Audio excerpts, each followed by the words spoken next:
Hey guys, sorry about that. Technical difficulties. Not actually certain what happened or why. Not sure whose end that was on, but I tend to want to blame Adam just because that's in my nature.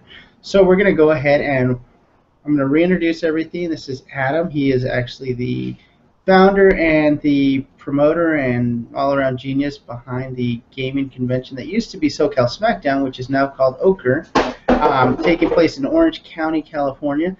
It is probably one of the most premier local gaming events going on right now. He's got a Kickstarter for it to help it fund, and he's going to go ahead and tell us a little bit about the whole, how the convention got started, how it's grown and changed, and where it's at now. And hopefully we don't have any technical difficulties. So Adam, feel free to go ahead and take the reins. Thank you, man. So not sure what was heard last time, but OcGRE taking place November 21st, 23rd, Anaheim, California, at the Wyndham Anaheim Garden Grove. This will be our first year's OcGRE, but our fourth year as the convention. Started in 2010, 10, 11, and 12 as SmackDown. Great time, and then now took a year off, trying to find a hotel that gave us everything we wanted. Enough space, free parking, good room rates, and I think we got it. So excited to try and do it again this year. Okay, that's cool. So last year you guys were, or the year before, I'm sorry, last year you guys skipped a year. The year before you were at the convention center, which was really kind of cool. It was a lot of space, but the parking was terrible. It made overnight gaming virtually impossible. The whole thing was a nightmare. I mean, so hopefully with the hotel. The whole thing was a nightmare. What with the parking, what with trying to find us on the third floor. I mean, it was a good time and we all had a great time, but the logistics of the 2012 SmackDown just was, it could have been better. 2012. Wow, it feels like it was just last year that happened. Time flies. Time flies. Okay, so you guys are doing a Kickstarter this time. Why? Because in the past we've tried to fund it by ourselves and get everything done with private funding between Henry, who's my partner, and myself. And this year we just can't afford to do that. The hotel is about the same amount of money, so we're paying about $14,000 for the hotel, $13,500 for the space, and it's just not realistic for us to pay out $13,000 hoping people can come. So this is our way of saying, hey, please come help, please support us. We want to do the convention, we'll do the work behind it, but we need to sell at least enough tickets to pay for the event. Okay, so I've been keeping track of your Kickstarter periodically since it's been up, but one of the things that I've noticed is that you guys reached 0.25% funding, or just over that, within the first week or so. Is that correct? About 5 days into it, we reached about 25%, and then we stopped, and then we flatlined. And sorry. No. I think day 6 was a hard day because we've been doing a steady up, and then all of a sudden people went, no, I don't want to support it anymore, and we lost over $1,000 of funding in one day. Oh man. So it's the Kickstarter life. Yeah. I mean, the Kickstarters tend to be very, it's kind of hard to tell what's going to fund successfully, what's not going to fund. I mean, the RoboCop statue hit $1 million in the first 2 days. We need to offer potato salad. And the potato salad thing is the next best thing. And the latest thing to fund over $1 million is that water balloon device thing where you just hook it to the hose and you got like 20 water balloons. So it's interesting, the nature. Kickstarter tends to be not very forgiving of conventions. I've seen some conventions have funded very well. I don't know how much research you guys did into it before you started the project, but some conventions fund very well immediately. Some conventions kind of peter out, and they kind of do like you guys have seen, where it's a bit of a flatline situation, and the funding kind of plateaus for a little while, but then like the last week and a half or so, it kind of just skyrockets to the top. And then there's those conventions that never really fund past the first couple $100. So I mean, and we're hoping to do the skyrocketing at the end. I mean, we're putting our word out there. We're on Tabletop Gaming News. We're on Bell of Lost Souls. We're on the Privateer Press Forum. We're on Cool Mini or Not. We've got a lot of different places that we're posting about us, but to gain the Orange County Gamer to actually back us, or SoCal Gamer. I mean, not sure if you saw the last add-on of the OcGRE figure, but that's a really cool add-on. Yeah, I mean, your add-on and your pledge levels, I mean, they are very well thought out. They're very, very generous. The hotel ones are amazing. I don't know if you guys have been looking into these, but I've got the page up right now, and I mean, for $130, you get the hotel room for a night, and you get the badge for the convention for the weekend. I mean, that is amazing, considering. But you also get the T-shirt, you get the 2 reroll dice, you get the reroll marker. I mean, we're doing our best to give as much as possible.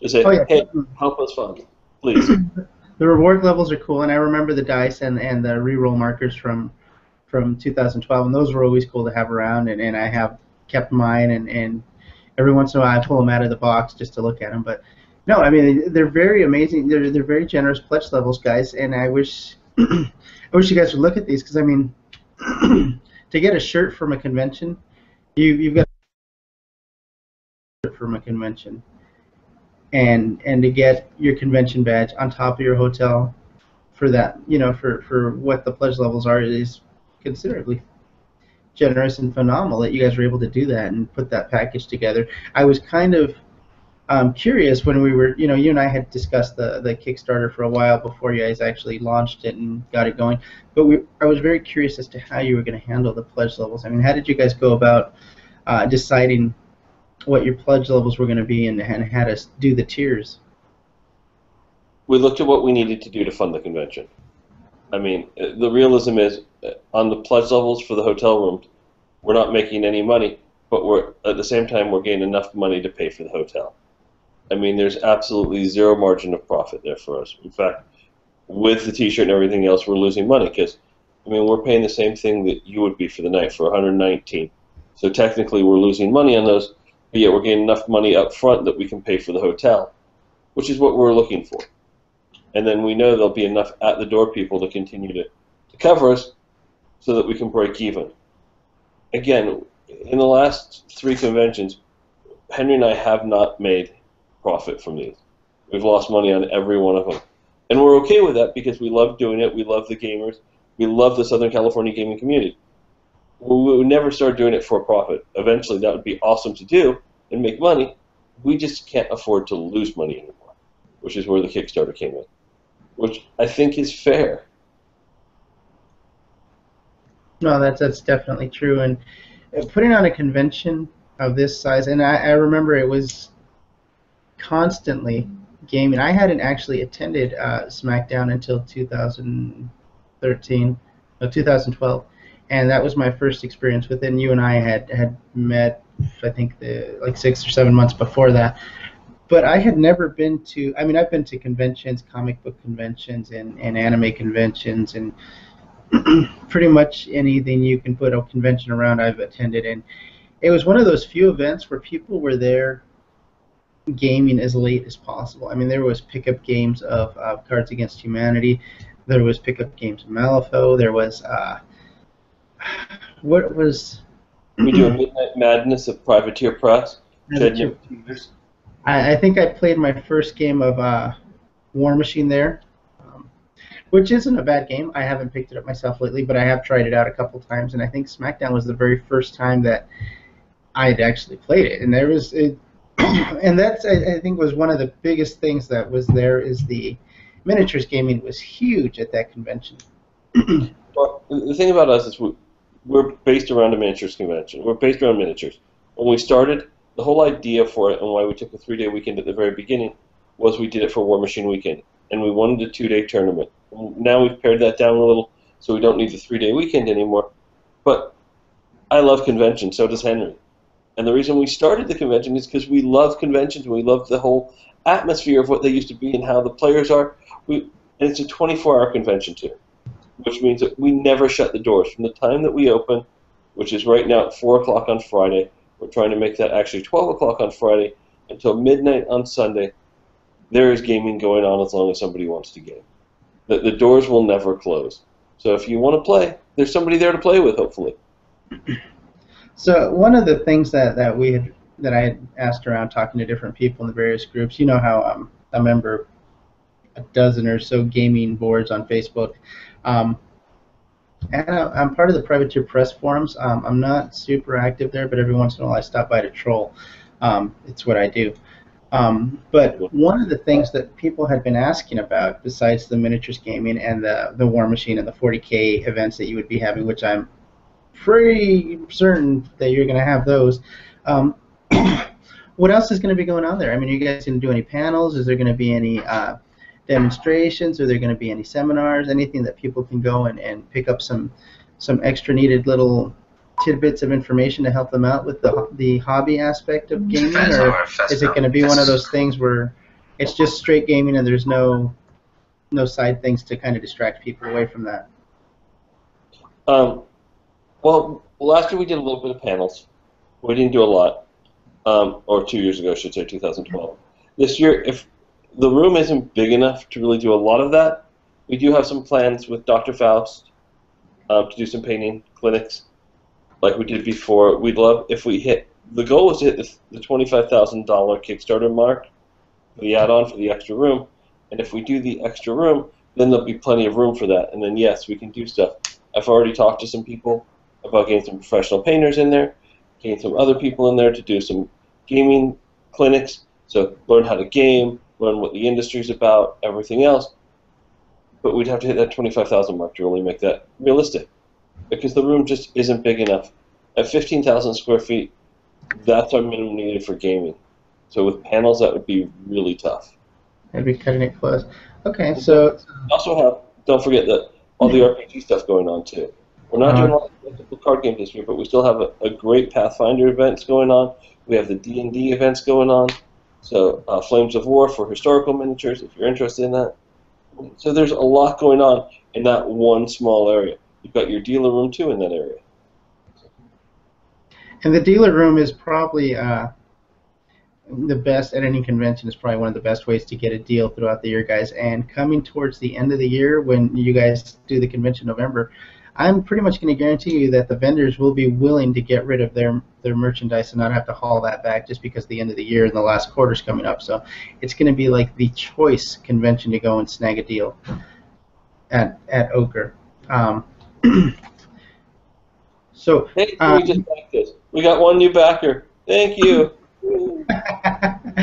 It's always good to see. It's always fun to watch that number pick up. Every time I talk to Kickstarter guys, they're always like, they're watching it as we talk, and then they're always like, I got one more. We live and die by those emails that come out like, hey, you got a new backer. Hey, somebody just left. Hey, you got a new backer. Hey, somebody just decreased their pledge. Hey, you got a new backer. Hey, I'm going to have an aneurysm and die.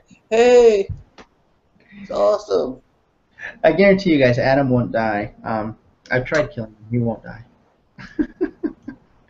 So, you have on the Kickstarter page, I had noticed some, I guess you'd call them partners or kind of, not sure. Well, the ones that we have right now are the dedicated vendors in there.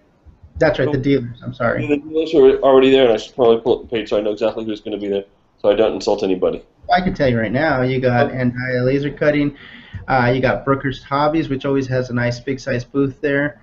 Badger Airbrushing is going to be there. Badger does some really good airbrush. They're always good with their customer service from what I've heard. I've heard really good things about the company, not a lot of bad things, but I guess it's a preference thing with those cases. Donkey, Wargamers Consortium. Am I missing any?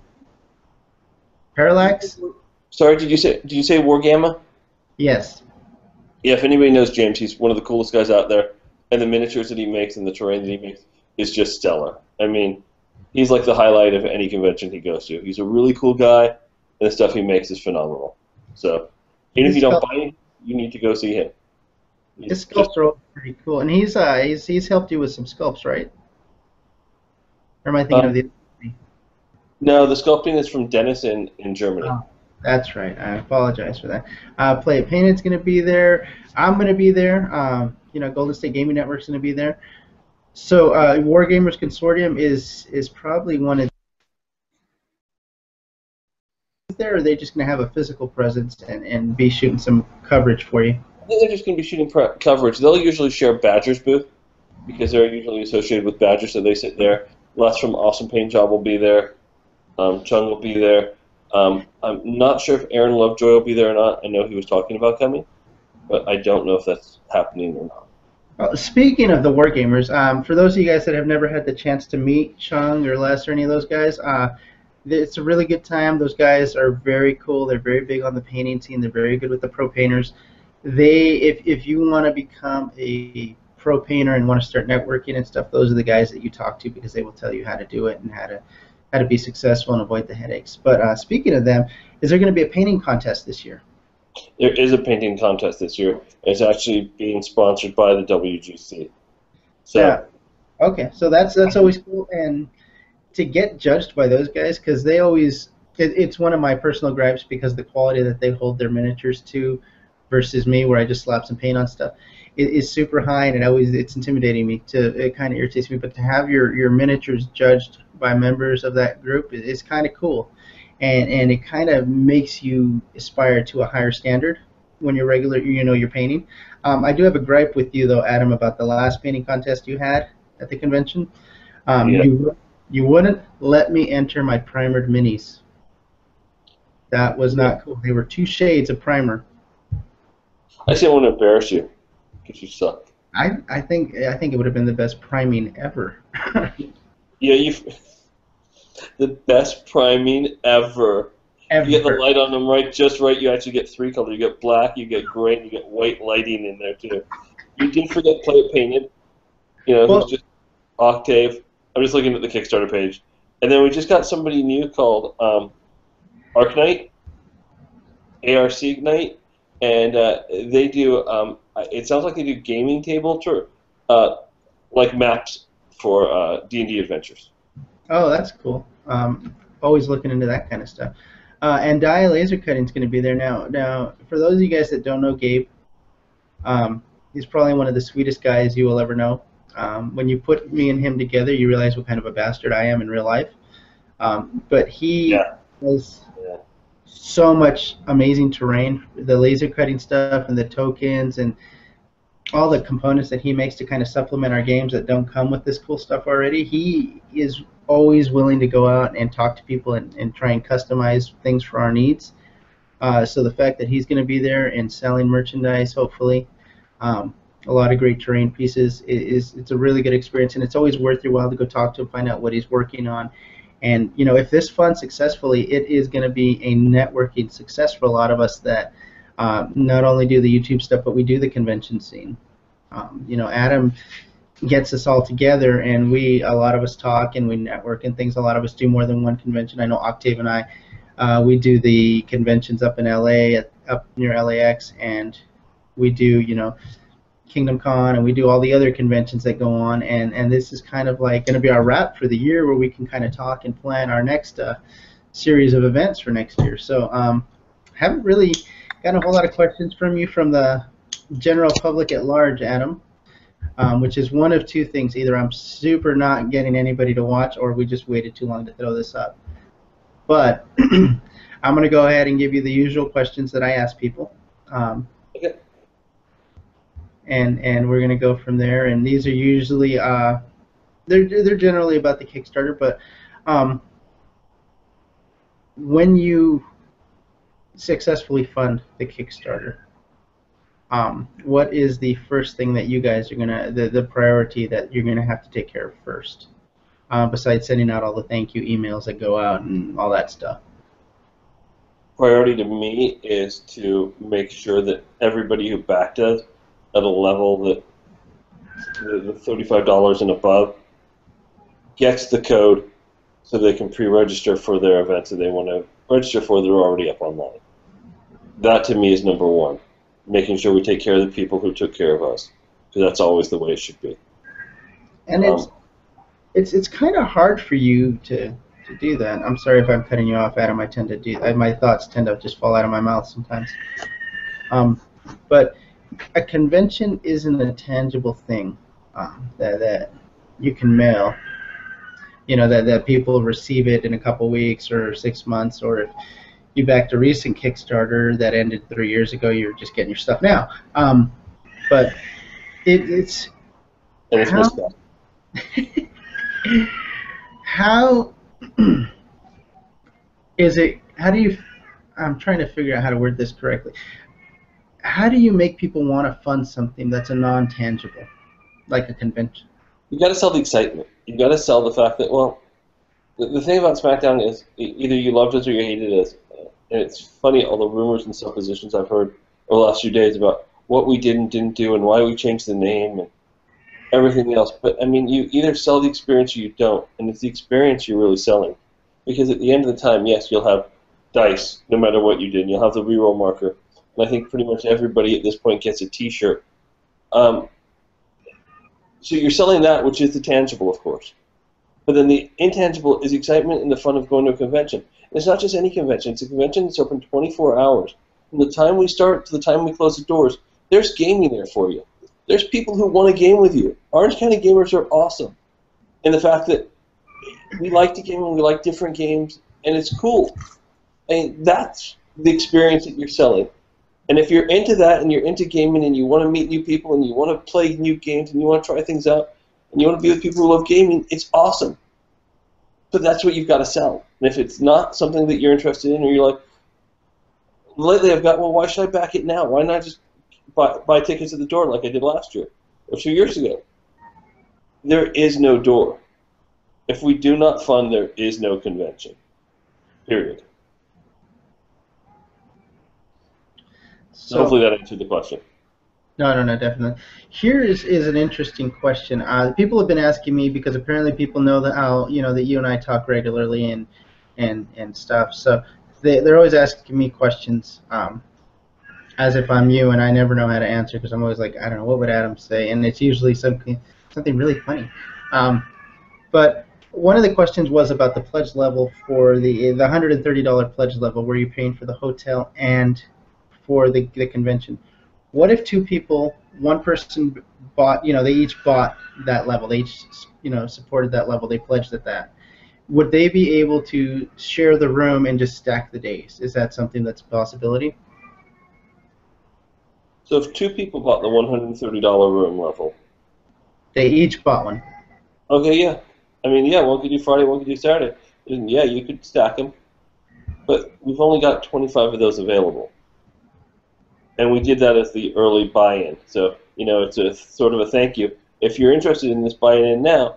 But the $300 level contains 2 room nights and 2 badges and everything else.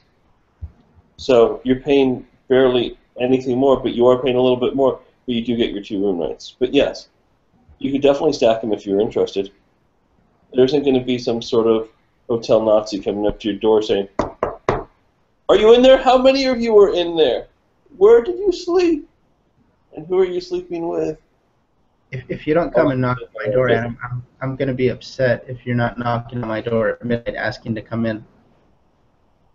Just me and you, bro. So many things to ways to take that, my friend.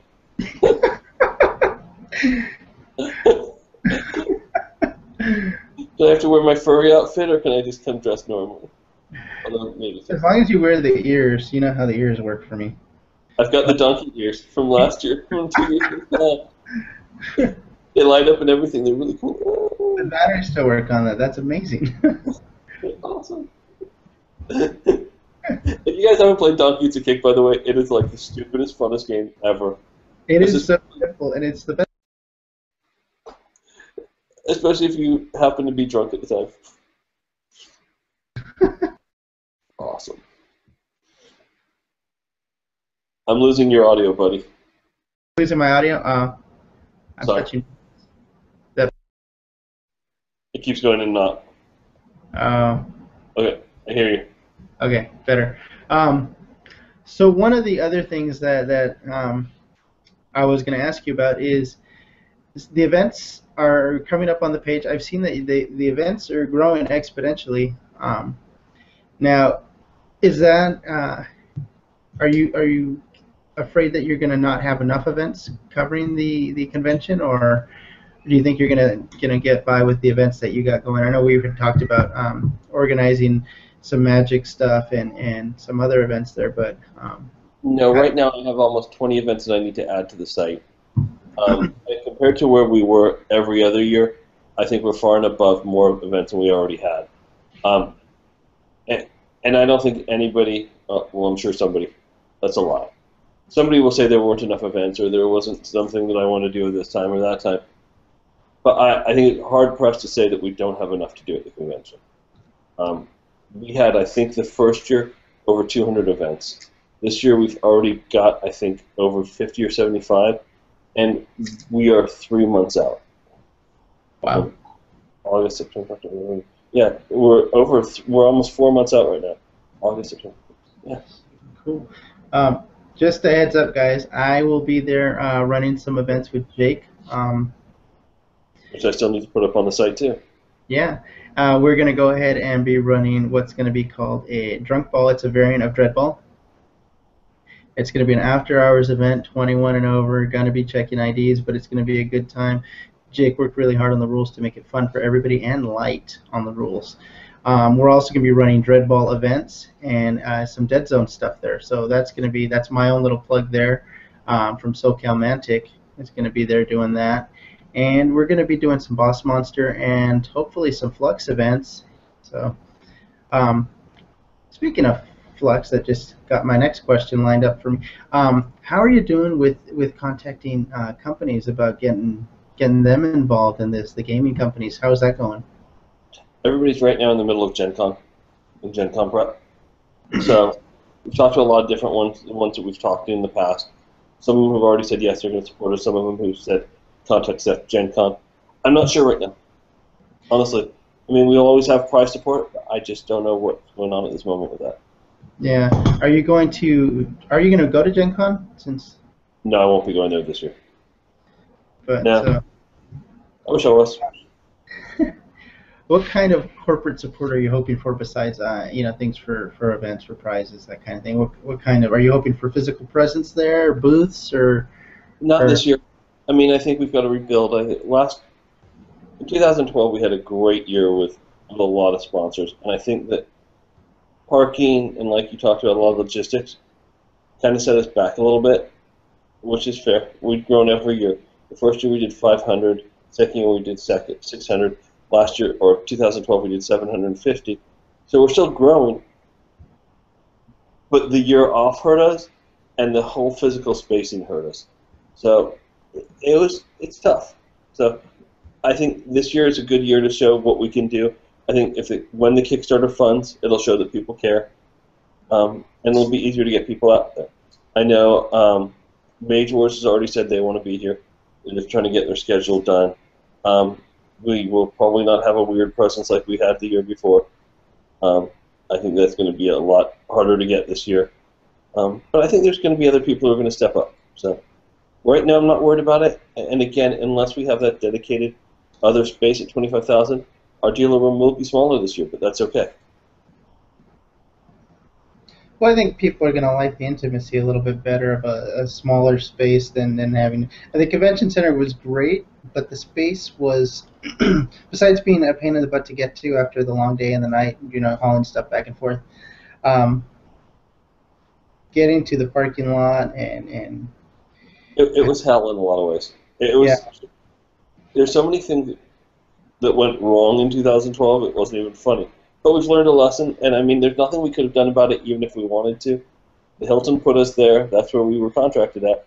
The Hilton moved us. There's nothing we could have done other than pull the convention altogether. And that wasn't something we wanted to do. So the next thing is, hey, you know what? Take the space that you're offered and just do your best to make lemonade out of lemons. And we did our best. I think we probably got a lemonade filled with lemons, but we did our best. It was a good convention. I mean, I had a good time. In retrospect, I mean, the overall overwhelming size of the convention. In retrospect, it was awesome. At the time, it sucked, but now it's awesome. Well, no, I mean, I had a good time, but the overwhelming size and scope of the convention center is a pain in the butt, especially if you're just trying to get to your car and to the convention center. I mean, that is. But the convention itself, I mean, it's funny because we had more people at it than we had in the last 2 years. But it seemed like nobody was there because the space was over 35,000 square feet. So you put that, which is more than double what we have now, but you put 750 people and 35,000 square feet, and it looks like there's like 7 people there. I mean, it just doesn't work right. I mean, the numbers and the people, just the space size, it just, you're like, hey, look, hey, I'm going to call somebody over there. Hey, how you doing? Yeah. It was quite a space. But you just got my mind on another track.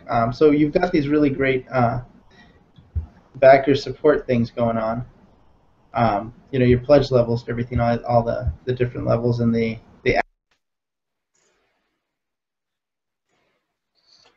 I can't hear you. well. So for this year with the convention when it funds, does this mean there's going to be a swag bag for Kickstarter supporters?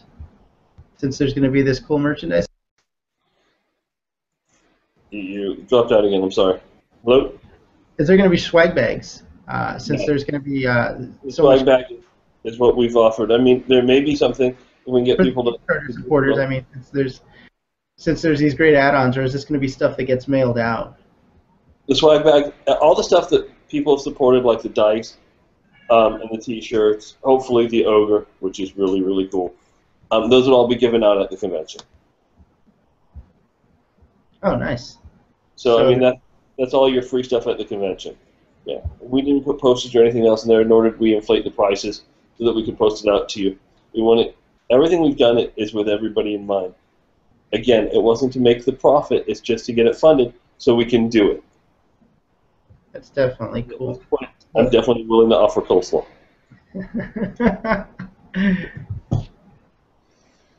It's my mom's coleslaw. It was really good. There's some peanuts in there. It's true, but it's been in your freezer for 2 years. I'll make fresh coleslaw. Okay, so let's jump ahead to the future now. Okay. Convention.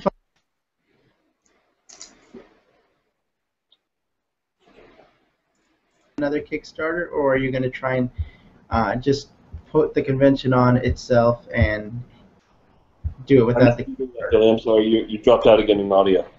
Oh, I'm getting this horrible lag all of a sudden. AT&T guys, Ubers, they lie to you when they sell you the package. Don't buy the pack. For this year after the convention's over and it's funded, are you guys going to do another Kickstarter for the following year, or are you going to try and just put the convention on as is? It's a great question. I don't have an answer. I really don't. It depends on. The goal is always to have it funded enough that we can continue going. I mean, any business would say that. I mean, and eventually, at some point, it's not just a hobby. It needs to be a business. I mean, if we can fund enough that we can put enough away to say, hey, you know what? We've got our $13,000 extra in profit. Put that away, and next year we'll use that $13,000 to fund the hotel and don't care about anything else. That would definitely be the goal. That has not happened as of yet, or in any other year that we've had the convention. But, I mean, if we had it funded so that there's $7,000 left over and we weren't quite as worried, I think we'd be happy with that. If we fund to the point where we're losing money again, yes, we'd have to do another Kickstarter. Is that fair? Definitely fair. So for this Kickstarter going on right now, what have you learned from this whole experience? I know from going into it to getting it ready to launch to this point where you're just waiting for the funding to come through. What have you learned? It's pain. It really is pain. I mean, the amount of work that goes into a Kickstarter, which is not a complaint at all, it's just you hear from everybody how much work it is, and you're like, oh yeah, how hard can it really be? I mean, potato salad guy made what, $40-something thousand, and he just did potato salad. How hard can it really be? But making the video, trying to figure out pledge levels, and then every day trying to promote it, working with people, trying to get it out there. And then I think the one thing I have learned, if nothing else, is get a different email account and put your Kickstarter to that, so that way you're not feeling the pain every time that you read that email coming in.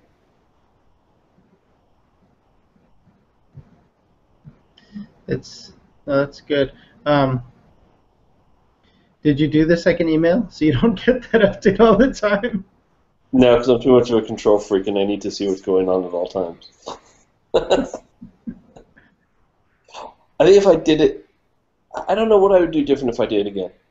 I mean, you know what? If we only asked for $5,000, we would have already funded. But it doesn't pay for what we needed to pay. So we're funding something that doesn't pay for what it needs to pay for. So is it worth it? I don't know. I mean, it doesn't do the job. So it's sort of like buying a vacuum cleaner that only sucks half the time. I mean, yeah, you can afford the vacuum cleaner, but it's really not doing the job it needs to do. It's true, and you need it to suck all the time. It won't suck itself. So, how's the wife and the family support been on this? I know a lot of the Kickstarter guys, that's their biggest complaint is they're not getting, they're not getting that support at home. Some of the guys, their significant others don't get, why it's such a big deal to them, and they don't feel that support at home. But I mean, how's that going for you? I know this is a thing for you, so.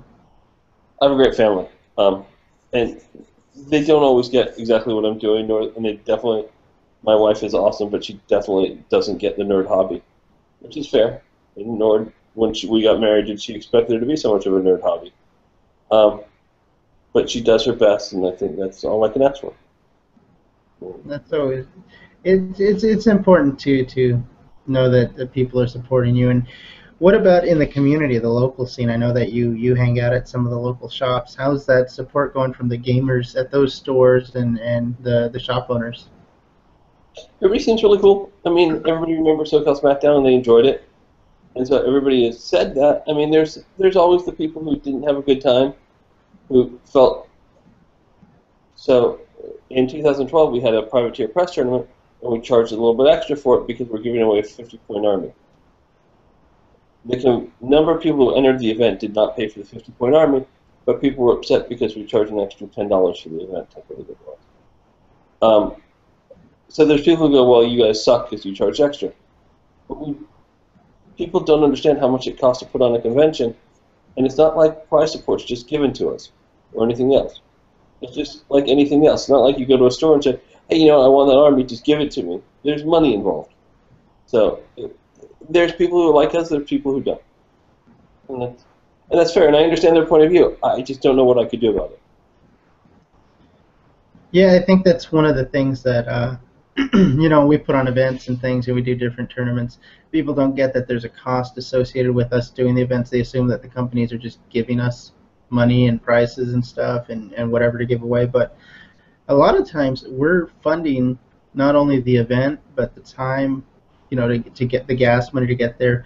The prize support comes out of pocket. The materials and supplies to put on the event come out of pocket. So I totally get where you're coming from with people being upset over that kind of stuff. I mean, I hate charging for events, but every once in a while I've got to, just to offset my costs, because it's not that I'm making a profit on it, but I'm literally, when I get in that car and turn it on to go to a convention or an event at a store, I'm losing money the second I turn that car on and head that way because of the amount of time and effort that goes into putting that together. So a lot of people that don't understand that. That's why we have to charge. I mean, it'd be nice to say, yes, we do it for the money. The money's not there in the convention. I mean, it's not like anybody's looking at it going, wow, look at all the profit you made. There is no profit. All we're trying to do at this point is break even and continue to build for a better convention in the future. We're not Gen Con, we're not Adepticon, we're not any of those bigger conventions. We're just like, hey, over here at GW, give us prize support. They look at us and go, who are you again? Magic doesn't support us. We supported, 3 really large tournaments for Magic last year. Didn't really matter, or 2 years ago. I still think the last convention when I say last year. So I understand people saying, I just paid for a convention, why should I pay for your event too? The prizes that we're giving equaled the money that we asked. And again, we lost money on it. We didn't make money. And I'm not saying boo-hoo me, but those are the facts. So,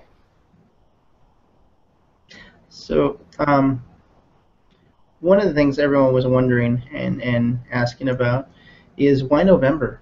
Why the end of the year when most people's convention season ends in September-ish? We tried to find a weekend that didn't conflict with anybody else. That was one of the big reasons. We looked for hotel availability. Again, we looked for hotel availability. We looked for space, free parking, convenience to things around us. We wanted to stick in the Anaheim area because it's central to LA, Orange County, San Diego, Riverside. So that's really the hub of where we wanted to be. So when you look at where we want to be and when it was, then we had to look for the other conveniences and when they had availability. November was the best shot for us to have there. Unless we could have gone September, again, which then we conflict with the other conventions, which we did our first few years because we needed a 3-day convention. We don't need a 3-day convention anymore, or 4-day convention. We didn't need to compete with somebody, nor did we want to. So that's why we moved, and November was the best date of those possible. So the last convention of the year, enjoy yourself. Yeah, which is a good time. And then for a lot of people, this year's been a little off for me for my conventions. I haven't done quite as many as I normally do, but my convention season typically ends in November-ish anyway, which is perfect because I can end it with your convention, which would be great. It's kind of like homecoming. And then it picks up again in January, so I get a month off in December, which is great. But it's kind of nice that it is the kind of the way to end your year on a good note, especially locally, guys. We have so much. I don't think people realize, they take for granted that Southern California has so much going on, except for our community, the gaming community. Yeah, we can go to a shop whenever, but how often do you get together with your buddies from LA and San Diego at the same time, or your buddies from the Inland Empire all at the same time at the same weekend, which is what happens with this convention. It is so centrally located. People don't mind taking the 30-minute drive, 45 minutes in some cases, to come down and get together with your friends that you don't really see and play those games of, whoa, wow, the flowers. See, I scared the camera. I'm too pretty. But, I mean, how often do we get together with those people that we see rarely, that our wives don't really like or appreciate? And because, not that our wives hate our friends, but you've met them. So, I mean, when do we get together like that? And we can go to a store whenever, but getting to get together for a weekend for 24 hours of nonstop gaming to get that game in of War Machine or 40K or Fantasy, or try a new game. Relic Knights just came out, and I know that's going to be at the convention, and you know, all these other games that people are wanting to try and participate in. Why not do it all at once? And we take for granted in this area. There's usually demos too, which is nice. I mean, the nice thing about what we did 2 years ago is we did Demo Row, and hopefully we're going to be able to do that again, where it's just the ability for people to go from table to table to table to try out different games. So, I always want to try out Relic Knights. Hey, well, here's somebody who can give you a Relic Knights demo. Hey, here's Privateer. Ooh, I want to try that. 40K Fantasy for Warhammer. Ooh, look, that's what it is, and this is the difference. Yes. Dude, nice to see you. It gives people the ability to do different things at the same time. So you're coming, and the people are like, well, why do I want to do this, and why not just go stay home? Well, you can stay home, or you can game with your people you normally game with, but you're not expanding your horizons. You're not seeing what other games are out there. And that's what a convention does. And especially at 2 in the morning when you're wandering around the game hall and you're like, ooh, Cards Against Humanity, I've always heard of that. Let's see what it's like. Hey, look, there's Drunk Malifaux in the corner. What's going on over there? Jake? Doing that. So, it's cool. Yeah, and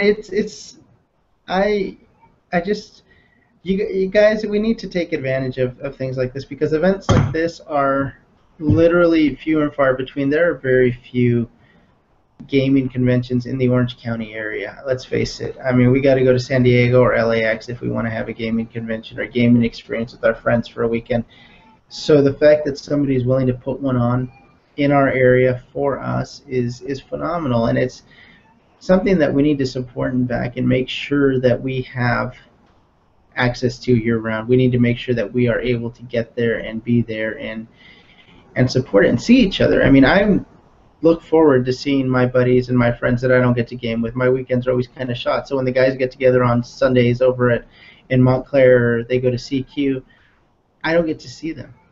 I get to miss out. So my weekends with them are few and far between. But if I can get a weekend in with them and I'm gaming, shoot, man, I'll tell you what, I'll take that anytime. Especially in Anaheim. The hotel is right around the corner from me, and I still plan on getting a room there because I plan on enjoying myself and not having to worry about coming home. My wife does. 20 feet away from the convention. Yeah, this is the other thing. So this hotel, are they're treating you guys good so far, doing all the right things, answering all the right questions? Yeah, and the fact that they've got food, like literally the entrance to the convention is right here. You walk down a hallway. It's all one story, so you're not having to go like up and down levels. It's all one thing. So you walk out of the convention room. You walk 20 feet, 30 feet. There's the bar on your left-hand side, right next to the bathrooms. Thankfully, you walk back into the room. There's no limitation on what we can and can't do. The convention center 2 years ago, because it's a public-owned event or private-owned, city-owned, whatever it is, they were very strict on alcohol, very strict about the security guards will be here, and we will shut down your convention if you do this. And they don't care. The hotel is much cooler about that. We don't want alcohol in there before 7 p.m. because it's still a family event. But after 7, you can do pretty much whatever you want to, and as long as you don't get stupid, and nobody's going to have a complaint with it. Drunk ball is gonna happen. If it funds. It'll fun, dude. I promise you, this thing will fun. Kickstarter is she is a fickle woman, and she will, if you do things right and make her happy and please her in all the right ways, she will make you happy and please you in all the right ways. Yeah. Until you get married to her, and then those ways stop. I got no comment. I love you. You're the best. All right, so we are going on. Let's see, how far into this are we? This is a good talk we're having, but we are going on just under 50 minutes. So let's go ahead and start wrapping up and get our final thoughts in. So, I guess if I had a final thought, it would just be, thank you guys for the support that you've given us over the years. Thank you for continuing to support us. Please make this happen, because if it doesn't fund, it won't. So, I really want to have the convention. I was depressed as all hell last year when it didn't happen. So, thank you. So guys, I pretty much have given you my thoughts and my feelings on this. I love supporting and seeing local Kickstarters get funded and supported and watching them go above and beyond their funding goals. This one is personal to me though, for several reasons. Adam's a good personal friend of mine. He's been there through me through tight spots and given me some help personally. Also, this convention has helped me generate and create a lot of lasting, real friendships, genuine friendships, and with people that not only do we get together and game with, but we just talk and we shoot the bull and we get to know each other, and we've grown closer than beyond just I'm going to see you on Thursday, we're going to game, and then that's the end of our relationship. So it's a personal thing for me. It's a convention that I hadn't known about and gone to, and I went to it, and all the things and the events that transpired that weekend were all good. The entire convention was great. The events were amazing. The guys that were running stuff, got to see how a lot of guys run their events at conventions like this, and to see the amount of people that were willing to go and spend insanely large amounts of time walking almost from a mile away in some cases, to get to the convention center just to go game is amazing. And if you guys have never been to a gaming convention, before, I guarantee you this will be worth it for you. You don't have to pack up all your stuff. You don't have to take anything if you don't want to, but take yourself. Take a good mindset, a good, you know, just a good focus that you're going to have a good time, you're going to enjoy it, you're going to meet some people, and possibly make some friendships that are going to last and stick with you and expand your network of gaming friends. So let's fund this thing, guys. Let's make sure that this convention happens. Let's make sure that this convention doesn't go away, because Orange County needs it. Orange County deserves it, and it's the convention that we need to make sure is around for us, especially with those of us that are growing and doing more with gaming and trying to become better and more involved in the actual product instead of just playing it. So, no, unless you got anything else, that's all I got. Thanks, Billy. I really appreciate your time and appreciate you having me on. All right, guys. No, it'd be great to have the convention in Orange County. I mean, the convention in LA is great. The convention in San Diego is absolutely awesome, and Ross does a phenomenal job. But it's not Orange County. I mean, that's the thing. It's not Orange County. I mean, and I think we deserve our own convention. We deserve a football team, and we deserve a convention. But mainly a convention. But Ross does an amazing job. So if anybody hasn't been to Kingdom Con, they really should go. It's true. I mean, the Kingdom Con is a great con, guys, but it's not behind the orange curtain. We need our convention. We need our convention to happen, and we need to go to our convention. We need to support our convention. If it's your first time to a convention, that's the one you got to go to. Thank you, Billy. No problem. Thank you, Adam. So, guys, happy gaming, and may the dice always roll in your favor, and I'll see you in Orange County in Anaheim at OcGRE.